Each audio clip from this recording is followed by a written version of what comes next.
Здравейте, скъпи родители и гости!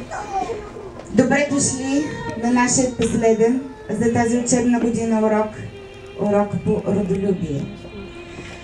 Всеки родител трябва да даде на децата си две неща – корени и криле. Вие правите всичко възможно да дадете на децата си жизненият сок на българските си корени. Водите ги на българско училище, говорите на български вкъщи, спазвате българските традиции. Децата казаха в есето си "Моите български корени", че се гордеят, че са българчета. Доказват го и не случайно тяхното есе спечели голямата награда на конкурса "Аз съм българче".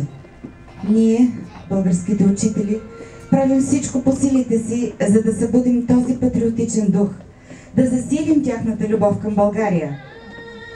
Затова, скъпи родители, днес ще посветим на вас този наш последен урок. Урок за България.